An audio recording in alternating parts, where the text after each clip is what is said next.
You know, Mark, New York in June. I like that. Yeah, it's it's June in New York. Yeah. We just watched The Fisher King, directed by Terry Gilliam, starring Jeff Bridges and Robin Williams. Yes, we certainly did.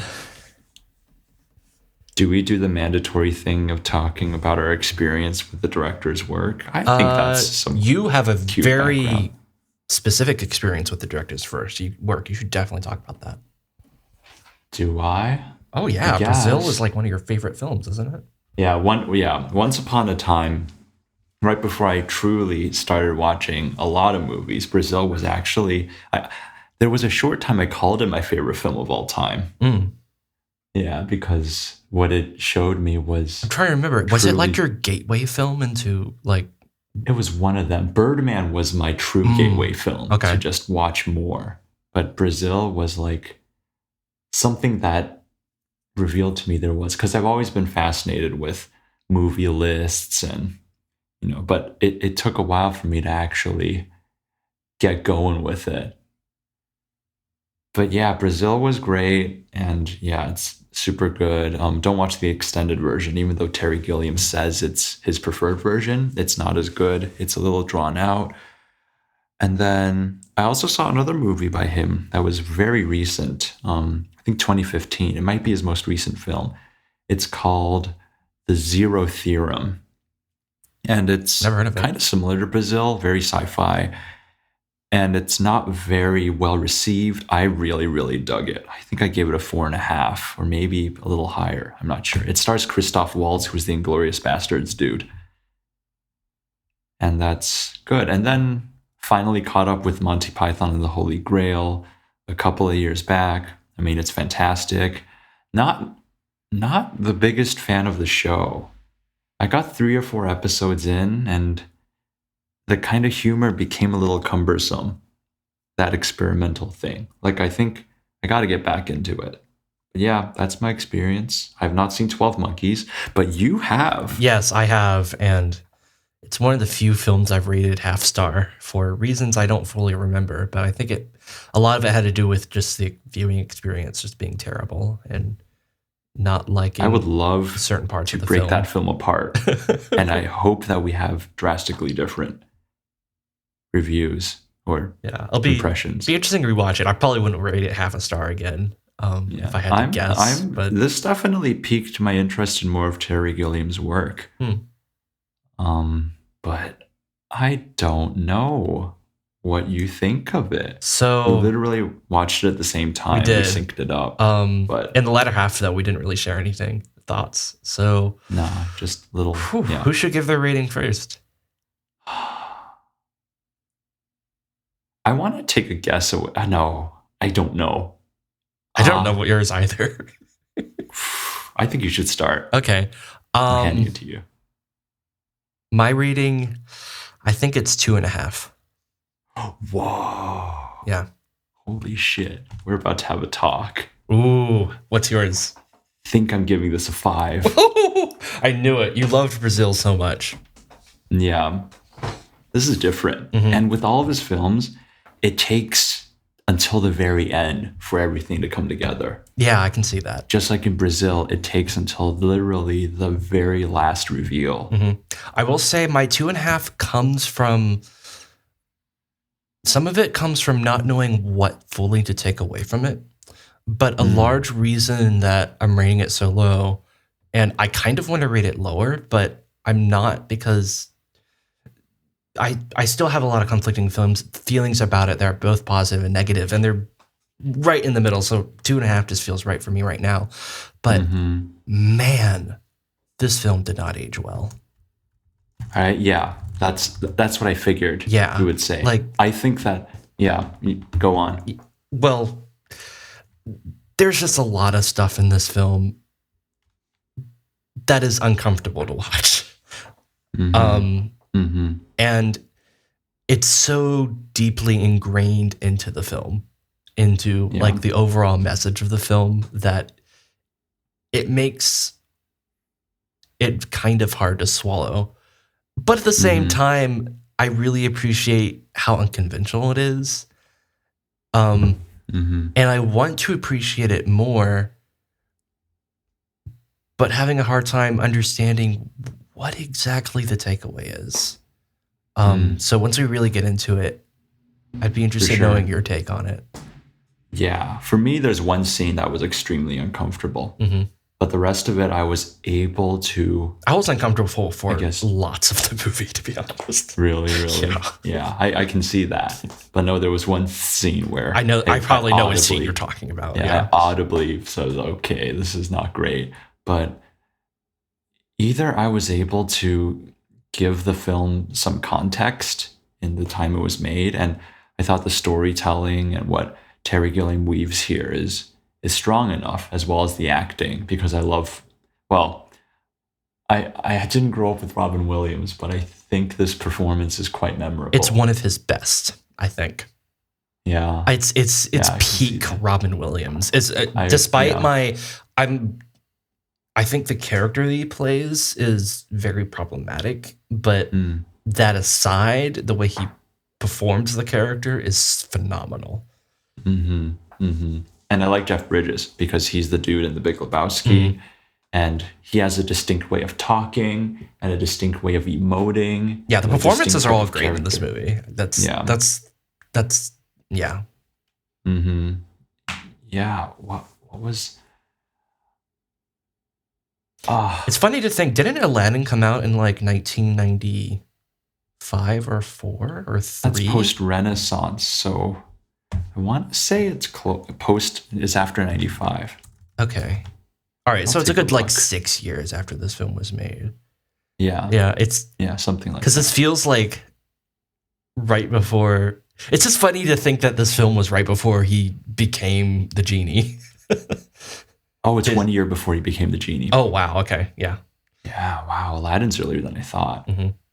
Right. Because the Renaissance happened in the late 80s. And then, Beauty and the Beast was that the big one. And that was 95, I think. So, yeah, Aladdin was a bit before that. I forget what started off the Renaissance, but this is not a Disney video. It might have been Little Mermaid. Little Mermaid. That was it. Yeah, Little Mermaid. Yeah. Yeah. When they went back to the musical format. For sure.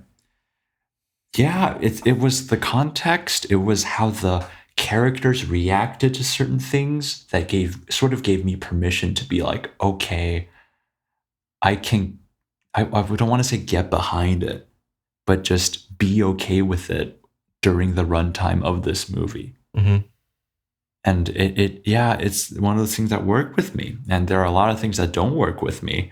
But this film, I guess it kind of did. Cool. Clearly, I gave it a 5. And it's generally rated very high on Letterboxd. Maybe some other people can see that as well. But that's such an interesting phenomenon because I agree it does not age well at all. But there's a Gilliam magic that I often feel in his movies. And I know that you probably don't feel it as much based on just your general experience. I understand the magic, and a part of it is not quite knowing. I'm not as familiar with his language. Maybe that's a good way to put it. Or I'm still not familiar with it. Because it has this very specific complexity to it. Or I don't know. I'm not sure to rather... It's weird to call it complex because it's wrestling with complex ideas. But I don't know. There's a lot of irony in it, which is making it really confusing for me to parse the intended message. This might just be me seeing this movie 20 years after it's made and interpreting it in a way that is just not how someone would have seen it in the 90s.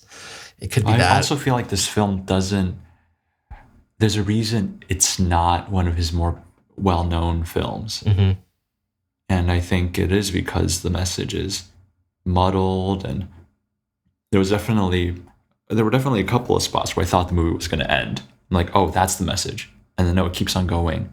And Yeah, that's the message. I felt myself thinking that too. Like when, Yeah. like, oh, they're going to end it on a high point or a low point. A low point, right. And there was one point. Huh? Yeah, something I really did appreciate was that it seemed to be aware of the formula and pushing against it in a way. Like I never knew what to expect next. Like I kind of knew what might be I knew what might be coming next, but I didn't know where we were going to end up. If that makes sense.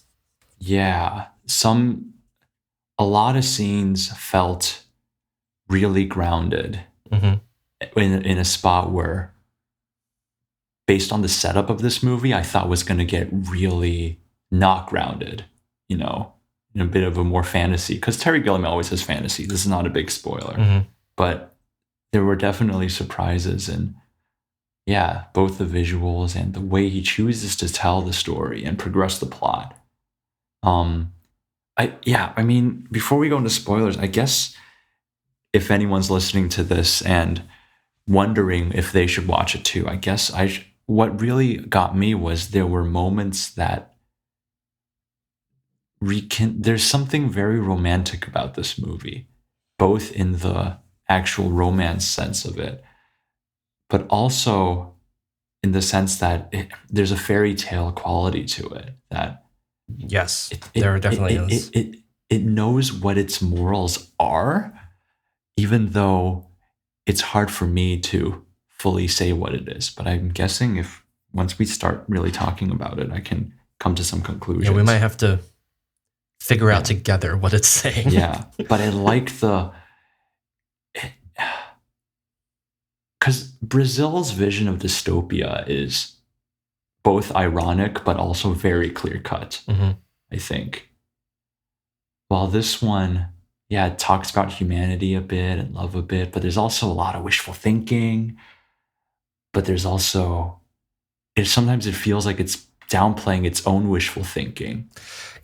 It does both, but then that's the thing that makes me confused about what to take away from the film is that it tries to do both. And well, there are experiences where that can work really well. For me, the overall experience was just so good that I didn't care if I couldn't take away anything from it. That it swept me off enough to just enjoy the experience. And I see. Yeah, looking forward to my next rewatch even. I'll probably show this to my girlfriend Elin. And cool. Yeah. All right, let's get into spoilers so we can talk about details. I think so. Are there any recommendations that we should? Probably after spoiler territory, because I have to go into why. I have one recommendation, but it's really bizarre. One thing, would you recommend this over Brazil?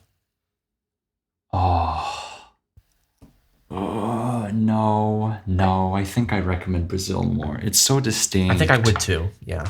Yeah. That would be maybe my recommendation if you wanted to watch something. It aged a little better. Yeah. It aged a lot better. Cool. I guess it's spoiler corner. All right, spoiler time. Ba-doom. Okay. So let's talk about the wishful thinking. So sure. A lot of the time during this film, I found myself thinking, "Oh, this is not how love works," and that never changed. But see, that's the thing. It felt like it made me believe that. I mean, I never believed that love worked like that. But it made me wish that. Not so much the Jeff Bridges character, but more the Robin Williams and the girl sort of love story. Yes, the stalking was weird, but once that date started and it really, the ball started rolling, it was, I don't know why I just got so entranced by it. I got quite emotionally invested in all of it. I don't understand it. I guess that's the magic that I felt. The date was really sweet. I do That it was sweet. Yeah. I wasn't able to look past the framing though. There's a video I want to recommend to you that I think Sure. highly biased my feelings about this film. That Sure. points out it's actually, I think, possibly my favorite YouTube channel ever. It has Okay. it's a video essayist that looks at particularly misogyny in pop culture and Okay. masculinity, and he has an entire Yes. series about Cinema uh, or media. I'm trying to find the right words. One essay in particular is about stalking, and Okay. about it's a very common trope in Hollywood to be in love with a girl and be excessively creepy and have that behavior be completely normalized. And this is the prime example of that trope.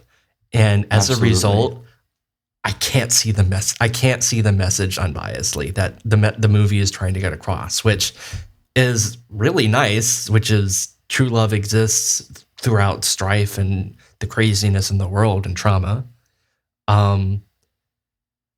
But it did not sell it for me because of this really dumb trope.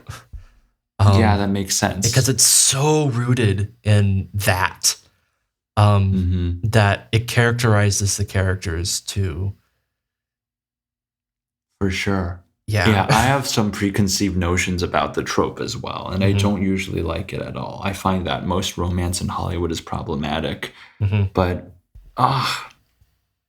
and I'd love to watch that video, and I think it'll iron out some things that are very interesting. But for me, it's just the way and the timing, and the acting during that scene where she talks about how, like she starts off saying the monologue that's really sweet, and then it ends up being about how he'll leave her the next morning and stuff. I did like that. I liked that. Yeah. So yeah, I don't know. That was the realism that I did not expect.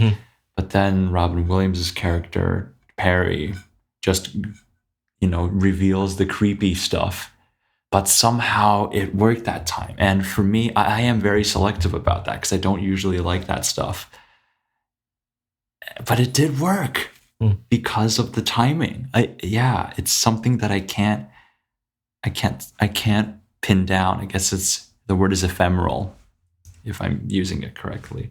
Or it's just not, I can't describe why it works. And it is this, I don't like the creepy thing. I was quite wary when he started stalking her in the early stuff. It's particularly palatable in this film because it's Robin Williams. Yeah, but the character does have enough likable moments. And he seems like he's designed to be a likable character. Like you're expected to sympathize with him. Okay, let's talk about sympathy. So I thought it was really interesting and really bold for this movie. And something that is one of the reasons why I'm so challenged by it is that the character in the beginning is so unlikable and so difficult to sympathize with. At least for me it was. Jeff Bridges' character? Yeah, Jeff Bridges' character. Like in the very first scene, he's shown as an absolute sleazy guy. Like it's even hammered by the home that movie's standards. this is a narcissist who is just Jack Lucas, like who deserves. He's like, I thought he was going to be the antagonist. Then it turns out he's the protagonist who goes on a redemption arc. Like, holy shit, what a bold move! Right, with a lot of twists and turns in the middle. And I don't think his relationship with the girl, his lady, ever vibed with me. It's like, it was absolutely terrible. Yeah, that's wishful thinking. And then when they reconciled at the end, I'm like, nah, that's not gonna last. Okay. I'm glad that did not work because But It yeah, did see, not work for me at all either. yeah, no, it didn't. But I just like the idea that Robin Williams's very particular story with his lady was able to rub off on Jeff Bridges. And even if this is like a temporary, temporary sort of reconciliation, I'm like, okay, that's this character's journey. I don't think it's gonna last, but I'm just gonna watch them be naked in the grass and have a good time. I'm like, okay, I'm okay with this. Yeah, the movie tries to do that thing where it embraces the wishful thinking, but also tries to embrace that the wishful thinking is not a real thing. And like we know how we have like the highs that are in there are narrative terms for this, but I forget what they are. Where you have the high and then you have the act 3 lowest point. Right, yeah. Like right before that, everything is just like super fantastic. Like they acknowledged really hard that, oh damn, things are shit now. He got mugged, and now they're breaking up again. Right after the wishful thinking of where happily ever after almost happened, right? Yeah. Well, there was a nice parallel between how I gotta get her name. What was it? Lydia. Yeah. How Lydia was like, oh, you're gonna leave the next morning, and then it turns out that Jack Lucas was the guy who left his lady because he suddenly wanted to work on his work. I thought that was definitely a parallel to some degree. I missed that plot point. He left who? Oh no, where he was just like, oh, I'm gonna focus on my career. Oh right. Yeah, he's like work on himself and stuff. Yeah. Yeah, it feels like a parallel to what Lydia was talking about to Perry or Robin Williams' character. And yeah, because it definitely it makes itself very clear that Perry's character and Jack's character are just totally different. Especially in the scene where he like yells at him while he's in the coma, because he's like saying, "Oh, I need to do all this stuff while you're just in the coma," and he's like really, really insulting him. But then afterwards, he turns back around and says, "Okay, I'm going to live in your fantasy a little bit more." And I think the film embraces that. These two characters are fundamentally different, and I think that's why the ending worked with me. We're like, "Oh, he chooses to reconcile with his girl," and I doubt it's going to work, but it's just how these two male characters interact with each other and what they take away from each other that I find really interesting. And that's different from what I'm going to take away from this film, because I'm okay with just watching what happens to them. Yeah, it feels like this movie has some sort of permanence in its morals and messages, but yet it also embraces just how fleeting all this shit is. I feel like it knows that. Okay, I can get behind that. Embracing how fleeting everything's it really is. whimsical and sporadic, and I don't know. I guess I can see that. Yeah. In the end, something is meaningful for some people, and that's what I like about it. Yeah, like a fairy tale, and not one that is super heavy and on the morals. Like I'm remembering that this movie ends with fireworks. Yeah, it's really overblown. Yeah, and they repeat that song so many times in the end. Yeah, it was interesting. The ending oddly reminded me of this 4-hour Japanese film that we talk about a lot. Love Exposure? Just because the setting and stuff, I don't want to spoil it, but like once like the third act happened in a certain setting, I'm like, huh. Just a weird deja vu sort of thing. Yeah. And what happened afterwards and the way it does the wishful thinking and the reconciliation also remind me of Love Exposure a little bit. But there is a recommendation I want to make, and I'm glad you haven't seen this film because you'd think I'm insane for recommending this. It's a film that I recommended you a while back. It's Babette's Feast.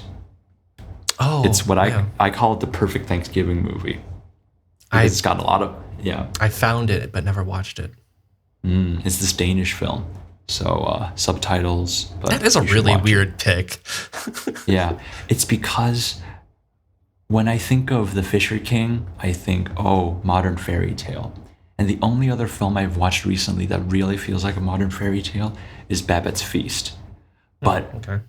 they're just two really strange. Like, this is a film where if I had a movie club, like I did in the past, I would pair these two films together because they're such drastically different takes on the sort of a modern fairy tale type genre. Yeah. That one, the morals is super clear, and I feel super uplifted after watching it. This one, it's unclear, but it also has more fantasy. So, just reminded me of that. So that's a recommendation for you. Totally different movie, but an interesting topic. We could talk about some gender role stuff if you want to. That's the elephant in the room, right? There's more than just that makes me uncomfortable. It's Okay. okay. Here are the big things. So Let's go. the gender role, the trans character is probably what most people I think would list as their number one complaint. That is absolutely did not age well.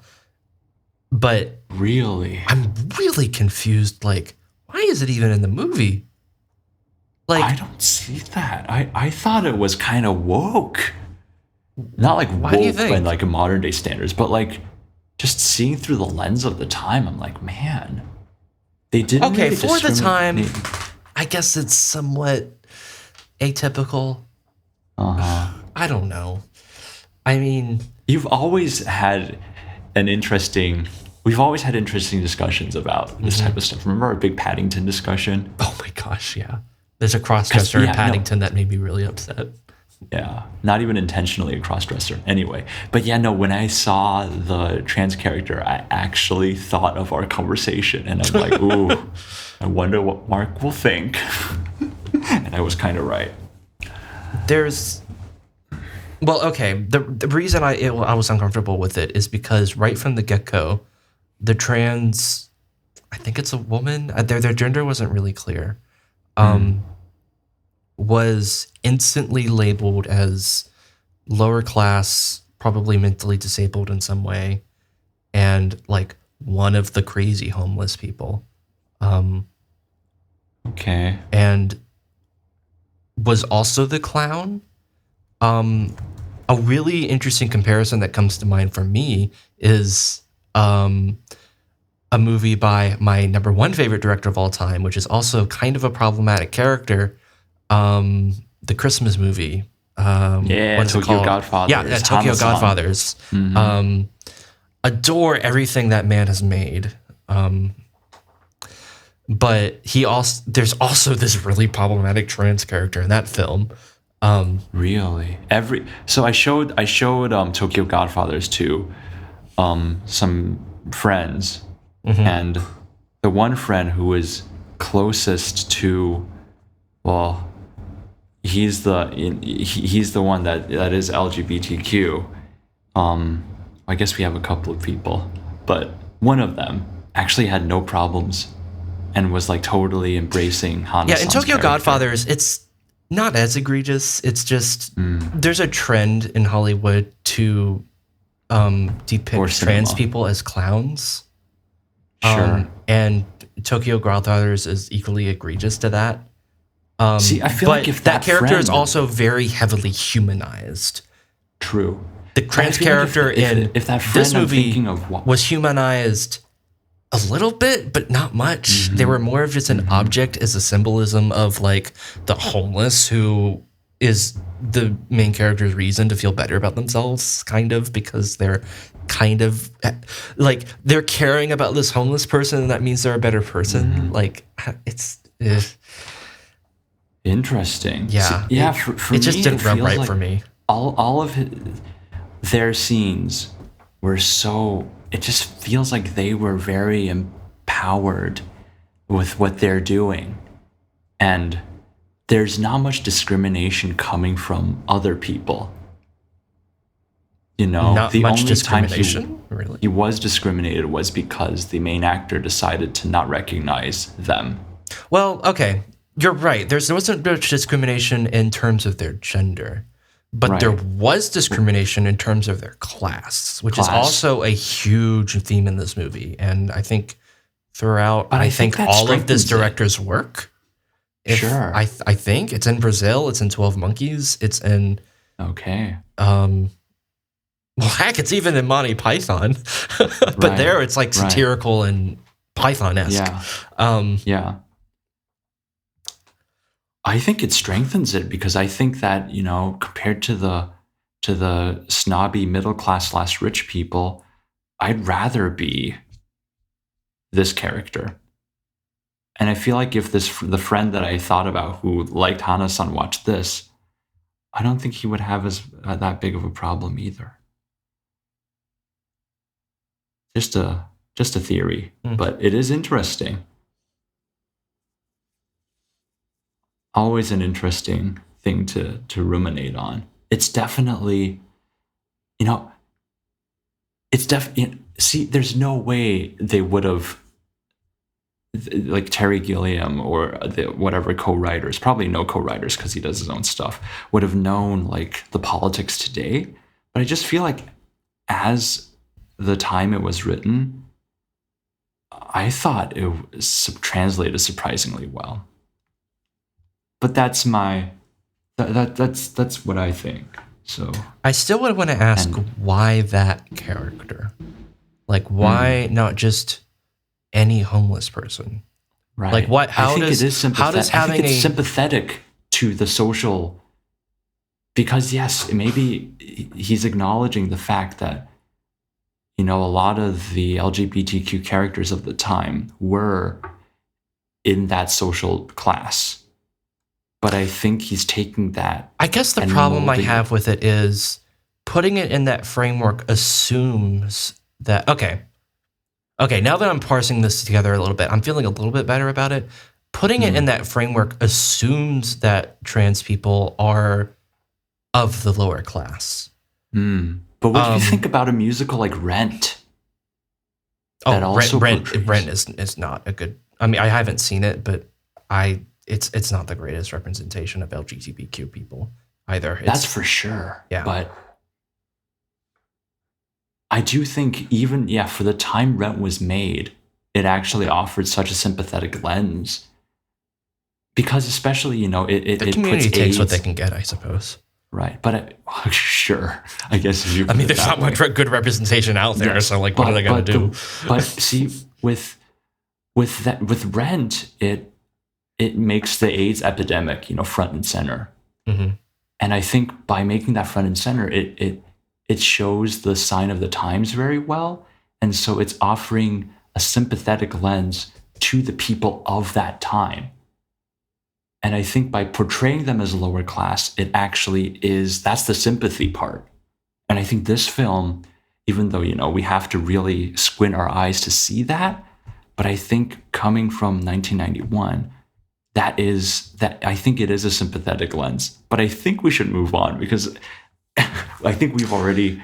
It still doesn't explain the scene where they're obviously comic relief and we're supposed to sort of like laugh at them. Like, I'm thinking I'm laughing with them because they're having so much fun. No, I don't think so. I don't see it that way. All right. I don't. Cool. Well, I mean, maybe, but I really don't think so. I see. Yeah. Other problematic things. There's kind of a rapey scene. Oh yeah. Which is not cool. There are a couple of rapey scenes. Yeah. From both sides. Yeah. It's that's, and the way it intersects with the wishful thinking. Or you see that's the reason I'm having such a hard time parsing the message out of this movie is like there's so many problematic shit in there too. Right. Yeah. That's another contextual thing because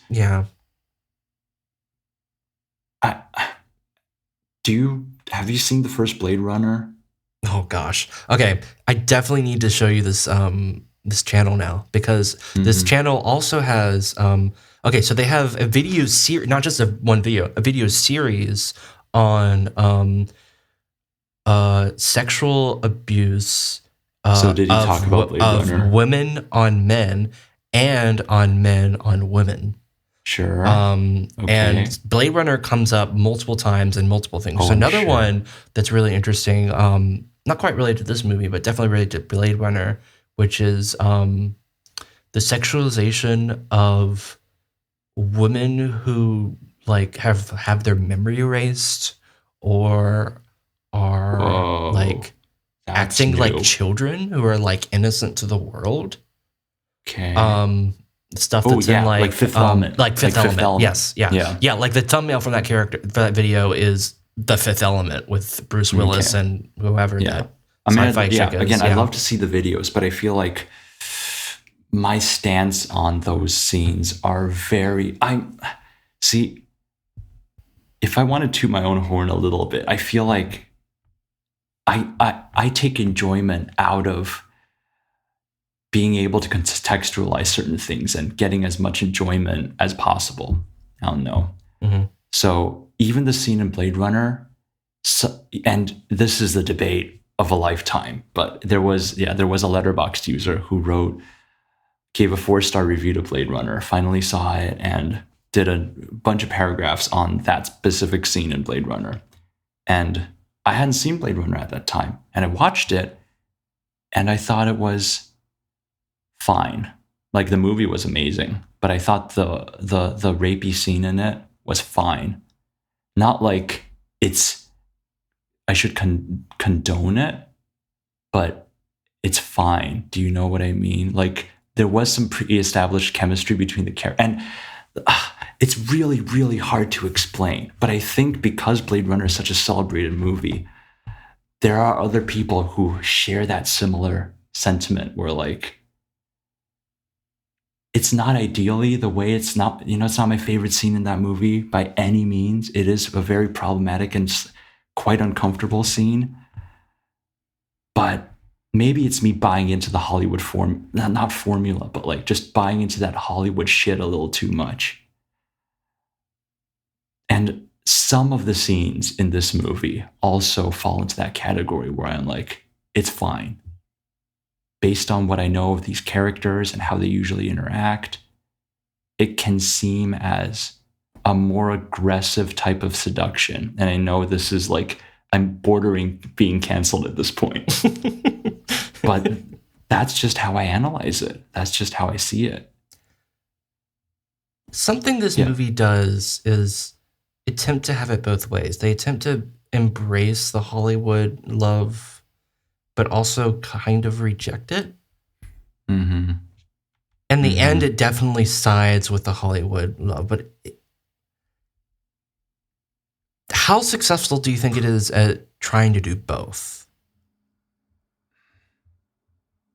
Well, because I like the film so much and I have plans to rewatch it, I feel like it's one of those things where every time I watch it, something else is going to pop up. The wishful thinking definitely stuck with me this time. Mm-hmm. But as we're talking about it, I am thinking about some of the scenes that do the otherwise. I think both coexist kind of well.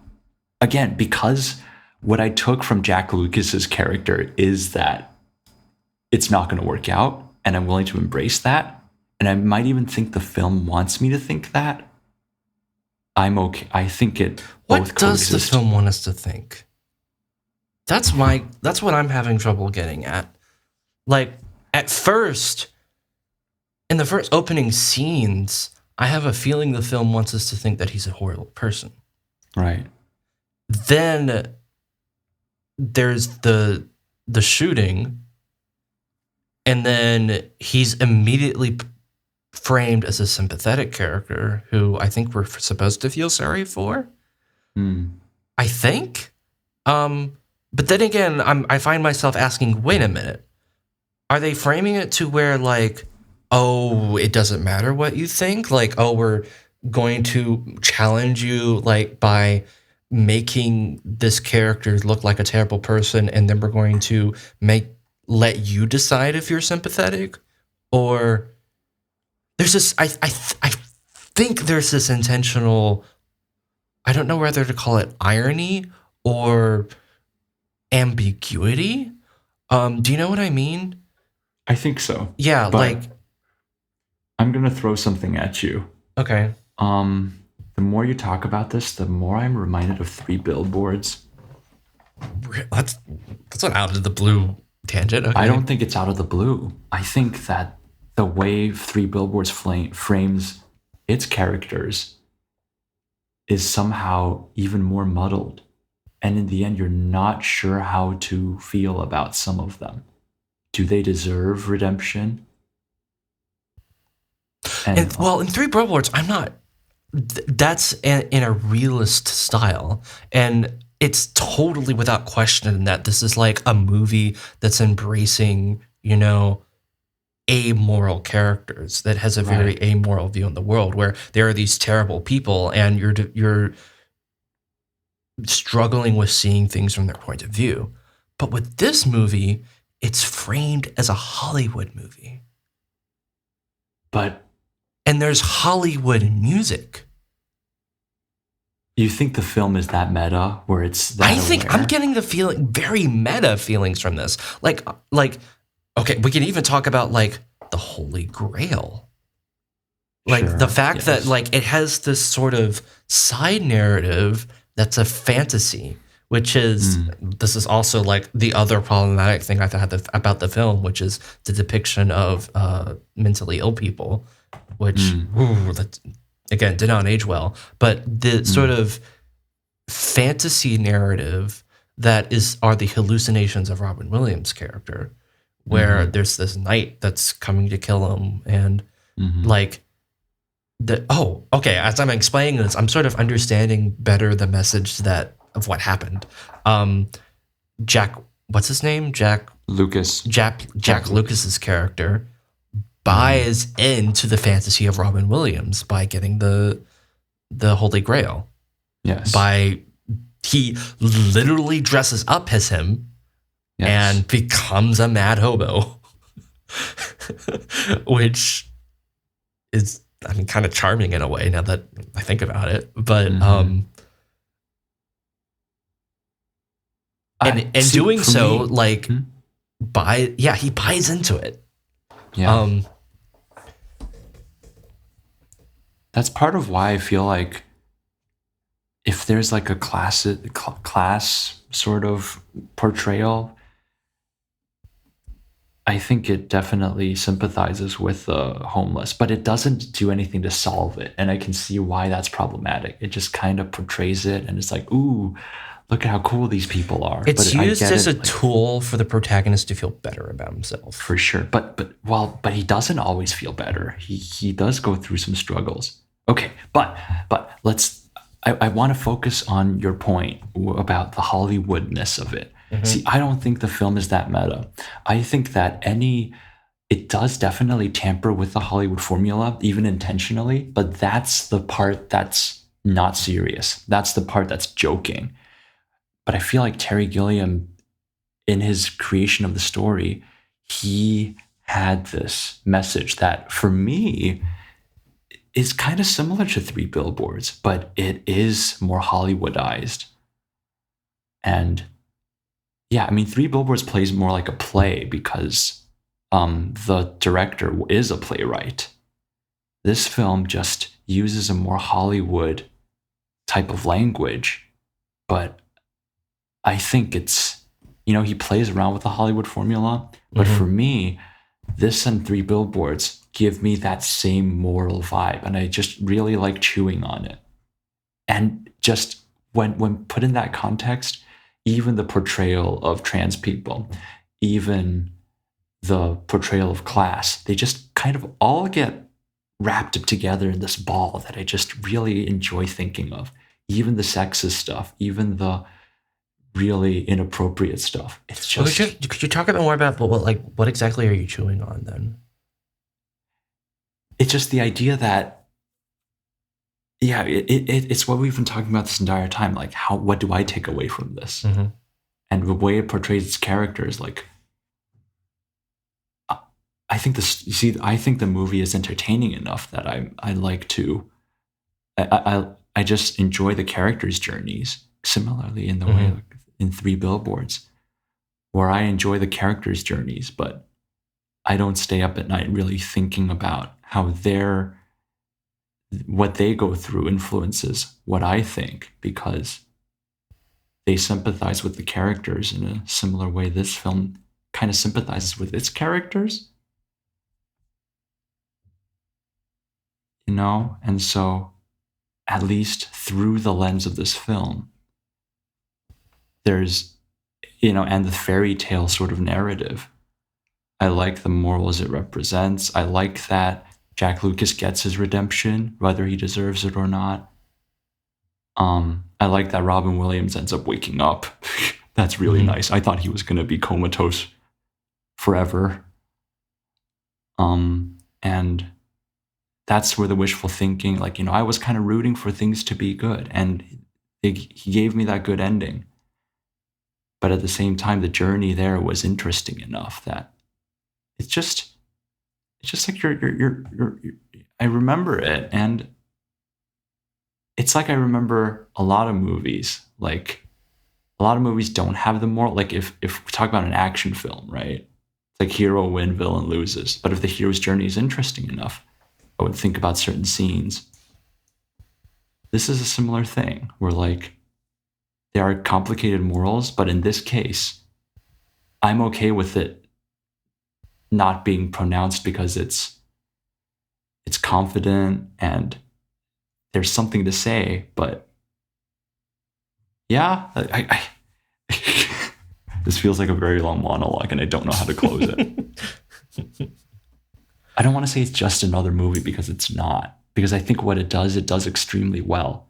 But again, I still have trouble putting into words a lot of the things that this movie makes me feel and how I'm okay with not being able to take a lot out of it, even though it does portray a lot of things, making you want to take away something from it, Yeah. One theme I found myself connecting with was reconciling with. So the main character is constantly looking for ways to sort of pay back God. I think there's one scene in the movie where he flat out says, "God, what's the fee that I need to pay?" Yeah, to this is true. Sorry, there's a loud noise. I feel like that's where I found the most depth, is him looking for ways to make himself a better person. I can sympathize with that. I personally don't see the way that the movie communicates that. Right, because tries to go about that, but his plot, a lot of it isn't him really trying to build himself up. A lot of it is just what's thrown at him, and he just somehow makes a good decision sometimes. Yeah, it's a difficult playing field, because I almost wonder if the movie stacks its cards against itself, because it does this, and also going for the wishful thinking thing in this Hollywood-esque language where it tries to make an argument for true love and happily ever after, and that things can get better. And now that I say it that way, I do have to give the movie respect that it can attempt to do that and do the other thing at the same time. That's a very hard thing to do. Say both the world sucks and things can be as awesome as they are in fairy tales and fantasy. Right. So yeah, I can respect the movie a lot for that, even though I don't agree with. There's a lot of the films that execution. do that. There's a lot of films that do the hope and then bleakness sort of thing, but this film just does it in such a weird way. It is weird. Yeah, it's very weird. Yeah, because when you describe that, I'm like, oh, that's like a ton of films. That's kind of the reason I watch movies, especially movies that have bleak settings. But it's the way the film does it, and I like that there's a struggle. I like you know, a hearing film your that comes to struggle with mind that does this like for both of us really well. It's Such a What is Beautiful it? Day. Oh yeah. Yeah. Hmm. Well, for that film, the viewpoint is so personal that it's kind of different. It's almost Oh, like seeing it's completely yeah. different. Yeah. It's completely I don't know. subconscious. We could pull any film out of a hat, and exactly. chances are we'd have something to do with this. It's maybe a dumb tangent. No, not really. But I like that we're trying to relate it to other things that we see. See, the reason I bring up Three Billboards is because there's this cop in it that is a really, really horrible person. But I do think, now that we're talking about how with Jack Lucas, things are just kind of thrown at him, I can see how, in Three Billboards, the cop actually makes certain strides towards justice, towards just doing good things. While Jack Lucas, it always feels like there's something selfish about it. Yeah, there's a selfishness. Just take that monologue with him and the comatose Perry. Mm-hmm. He starts off so rude and then ends up dressing up like him. Maybe that's like sort of a microcosm of the whole film right there.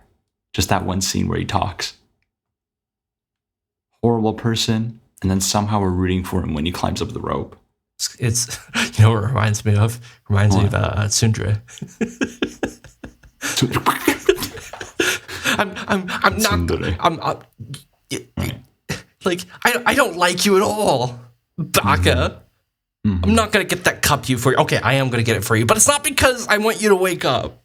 Oh, but cinematic tsundere is all over the place. Yeah, in it script is. writing tsundere. There are so many characters that are deliberately made so that you don't like them at first and you like them later. I'm trying to think now of that I thought about examples, but I that, can't. this is just a tsundere. It really is. It's just throughout the whole movie, he's a tsundere. Yeah. Mm-hmm. Maybe oversimplified, but I like thinking of it that way, relating it back to I do like Japanese tropes. Because if a film can use a certain character that you don't like at first and make you completely root for them in the end, didn't the tsundere succeed? I guess so. Well, Yeah. tsundere is maybe the wrong term because a tsundere I'm not is talking not about this film. I'm not talking about this film. Obviously, it's probably not the best term to use because a tsundere is not like a. What is the archetype of a character that goes through a redemption arc? It's not anti-hero. That's something a little different. No, anti-hero stays bad throughout usually. Yeah, no, this is a. I guess it's villainous just the redemption character. arc. Just redemption arc. Yeah. I don't know. Is his redemption arc? I guess it portrays him as good at the end because he's like they're both naked in the field at the end. Which, by the way, that scene with Robin Williams stripping and dancing naked, some of my favorite Robin Williams things ever. That was awesome. So good. Like, especially for like this to be in the 90s. Like, I honestly don't remember like how passe like male nudity would be in that time period. I think they black out his junk. They don't know. It's uncensored, or at least in what we saw. Right, but I know I was looking at that spot, but I don't think I ever saw the full structure of it. I think they do some shadow or some. There's some. I mean, but they don't hide the nudity, which I just thought that was cool. That is to be really honest, cool. like, because it didn't need it, but I suddenly remember. There's a really niche reference that's just between me and Mark, but King of the Road, that really long German film about the road trip. Didn't that have like nudity in the very first scene or something? There's a very early scene where you see it. Yeah. But that's a very German different film. context because it's a German film where nudity is so not cool that, at all equivalent. Yeah. Exactly, but that's so cool that there's the old European films do it, but to see it here, it does give it a different context, and it is nice to see. Oh, I know why it's so striking, because it's a Hollywood movie. Exactly. You rarely see real nudity in a Hollywood movie. That's why I'm so struck by it. Yeah. And whenever it happens, people actually talk about it, especially in the mainstream. Because there was this rom-com called Forgetting Sarah Marshall. I don't know if you've heard of it. But this film, it's just any other rom-com. It does a couple of things decently, and then everyone seems to like it. I think it's okay, but yeah, the movie begins typically like, like sort of the morning after sort of thing, but the guy was fully nude, and I was like, okay, that's pretty cool because I heard about it. And then I watched it, and it's like they would show a quarter of a second of the male nudity and then immediately cut it away in like a really awkward way. And so I thought, this was the male nudity scene that got everyone talking? What a freaking disappointment. From how you're making it seem like, it seems like it's something they put in the movie just to make it more risque. Right, exactly. But no, it was kind of played in like a normal setting. He was just having a regular conversation with the guy being nude, except the editing is what chickened out, but also made it more problematic, more indicative of the larger problem with the male nudity. Like in 50 Shades of Grey, I think the actress signed on to reveal it all, but the actor never showed the goods. And that's just such a good example of like, what the fuck is happening here, I Yeah, wonder what this movie made in the box office. it's a good question. Well, what was the theatrical release? I mean, also, yeah, like, what is Terry Gilliam's history with working with Hollywood versus, like, Britain? Because he had this whole oh, no, he had this Johnny Depp film that I want to watch. I forgot about this. Johnny Depp. Yeah, it's about Johnny Depp getting high and doing a bunch of shit. At least that's I what remember think. seeing that on Letterboxd. Yeah, and it's inspired by a novel. So it's an actual adaptation. Oh, he also directed Heath Ledger's final film, which is The Imaginarium of Dr. Parnassus. I thought the Batman Dark film was Knight. his last film. No, he filmed a couple of more. Like the Dr. Parnassus film was posthumously released, but Oh, okay. yeah. Ooh, it's got a poster with a girl that looks very childlike. Heh heh heh. Heh heh. I should send you these videos. They're Sure. they're like I'm down they're to- the best editing on YouTube. Wow, nice. Like I say that without any hesitation. Like the way he chooses his clips, they prove his point so clearly. Interesting. He's a That's master cool. of video editing. Yeah. Very cool. Yeah, thinking about it, The Zero Theorem, the other film I saw by Terry Gilliam, also had a female character that was very childlike, and she was a love interest. Now that I think about it, I think Terry Gilliam made some really trash comments on Twitter or social media. Some really, really, you can call them recessive or super conservative. I can that kinda get makes behind. sense. I can get behind that. This. Yeah. Yeah. Yeah. But it was during that time where everybody was being exposed in Hollywood. Yeah. So that one thing didn't really sink the ship. But I still like this film. I think when viewing it as its own entity, it's stuff that I generally like. And I respect what it's getting at. I think a lot of its views are, 90s. 90s minus. I don't know what. But somehow there is some good in there that, yeah, I can think on and think about tropes. And I mean, look at the conversation it sparked. And I don't think a lot of what we talked about is, some of it is like the film going against itself. In fact, a lot of it is. But a lot of it is questioning what parts of this film are kind of going along this conversation we're having versus doing the complete opposite. So yeah, it's a keeper for me.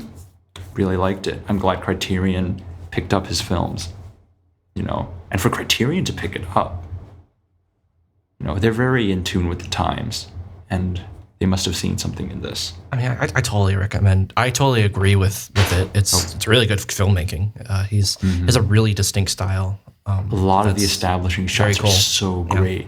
The way they film giant buildings and cityscapes. Yeah. The opening sequence, the cinematography of that was, I remember, was especially memorable. It reminds me of Blowout, the Brian De Palma film. That specific scene is. I still need to see Blowout. That's the shoot 'em up, right? No. Blowout's this thriller about. It's John Travolta, but it's very grounded. Huh? Is it set in Hong Kong? No, it's American. Oh, I'm thinking of Hard Boiled, I think. Oh yeah, no, you walked out of that one when I showed it. Oh, yeah. That's probably because I wasn't feeling because a lot of the Hong Kong editing was really jarring in that. But man, that second half I was not doing hot in those days. That's probably because I wasn't doing so hot. Oh, I have to. While we're talking about the visuals and some of the more technical stuff, the first few scenes featuring Lydia, I think that the way she's dressed and the sort of androgynous look is kind of a specific reference to French New Wave. Because her jacket reminded me of the one in Breathless by Godard. Yeah, but when you mentioned that, Breathless came to mind to me as well. Have you seen it? No. I think I've seen a video essay on it, though. Yeah, I'm going to tell you right now. At least because we've seen Pierre Le Fou, and we love Pierre Le Fou, Breathless does not live up to the hype, in my opinion. Oh, interesting. Okay. Yeah. I'd love to talk about that sometime. Oh, I know what I saw. I saw a documentary about the actress at my grad school. Really? The actress of Breathless? Yeah, the actress of Breathless. It was a really interesting. I know it was a movie that was paired with Close Up, for the reason that it was a documentary, that was presented as an actress playing as her talking about her life, and the actress, I forget her name, but she committed suicide. So it was a fictionalization of basically the abuse she went through in Hollywood. Wow. Yeah. And they talked a lot about Breathless in that documentary. No. Oh, you found it. Cool. No, it's not this. Oh, okay. But the title really reminded me of that. What is it? I don't remember the name of it. What is this movie? This sounds fascinating. I'm not even sure if it good? It. Oh, okay. It was pretty good. It was. I'm not really a documentary person, so I don't really see them in the same way that I see feature-length fiction films. Okay, I'm going to continue this tangent and just really quick. What do you think about Close Up? I really liked it. I thought it was really cool. Yeah, I was very challenged by it, but in a very good way. Yeah. I think I might have given it 5 stars. I honestly don't remember. But I remember wanting to see it for a very long time because you had told me that it's like layers upon meta. And I think I actually watched it in a class where it was screened, and then it was a class that I was sitting in on. Right. I wasn't actually in the class. I was just sitting in the class because I saw that it was playing. I'm like, oh, I want to see this movie, so I'm going to go see it. And then they had a talk afterward. It felt like it both lived up to my hype and it didn't. It was both more grounded, but it also totally delivered. For people who don't know, we're talking about a movie where that's based on real events, and then it's in a really interesting place between fiction and nonfiction. Yeah, and this isn't even about the movie anymore. Maybe we shouldn't talk about it anymore. I don't know. I like these ramblings. I mean, whoever gets to this point and gets bored can pause it. If they're listening now, they're in for the long haul for whatever we're going to talk about. Yeah. He's made quite a few films. I'd like to get into some of his other films because he's this big Iranian director. and all of his films are challenging. Yeah, I think I remember, maybe, I don't know if I got this from that class or from somewhere else, but I think so. I think I remember hearing that from somewhere that Iran has a history of documentary guerrilla filmmaking. Interesting. You've seen Taste of Cherry? Yes, I have. I really did not like that film. Same director. Okay, interesting. I have not seen it, so I don't know. No, I watched it for a class and then wrote an essay about why I really struggled with it.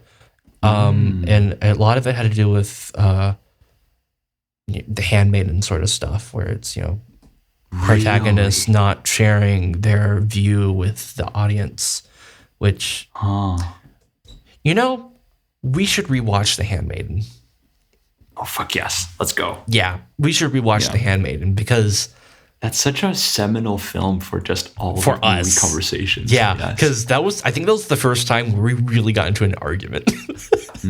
Because you loved it, and I really disliked this very specific thing about it. And I've talked to people since that have similar troubles as you do, but they have not swayed me. Just give the same talk, like, yep, nope, it's great. Oh, like they have the same comments that I do about it? Similar, not as interesting. Okay, not as, like, you almost take it to like a philosophical level, because that's just how what you like to see as a creator and everything. Yeah, it's also very intertwined with like my own artistry and what I like to do with myself. One other talk I had, it was just a musing, just like, oh, I didn't like the way it just kind of manipulated things. No. Yeah. Well, this has been a talk. Yeah. I wonder, do you have here, I think I can see my time code. Yeah, I just saw how long this has been. We've done longer. We've done longer. 2 hours? Or is it 1 hour? It's one. Or it's just 1 hour? Okay, I'm seeing it 2 here. Wow. Okay, yeah, I think our first video was a little longer than this, but yeah. You okay? Yeah. Nice. Oh my goodness. All right. We got to watch the Snyder Cut. We do, yes. Because I know your memory of the other film is fading every day because it's so unmemorable. Yes, we need to. It's such fucking garbage. It is so garbage, you're right. I'm very interested to see how the Snyder Cut compares. Cool. I think it's a masterpiece, which most people don't. Everyone's stance is, like, it's better, but it's still not great. Yeah. So I'm interested. Cool. Okay. All right. That's good. Before we go on any more tangents. Yeah. Also, it's getting late. We should go to bed. Yeah. Maybe. All right. Well. All right. Thanks for listening, everyone. Thanks for listening. Have a good day. Yes. New York in June. Have a happily ever after. Yes. Play with broccoli in a Chinese restaurant. Broccoli fight. Goodbye. Goodbye.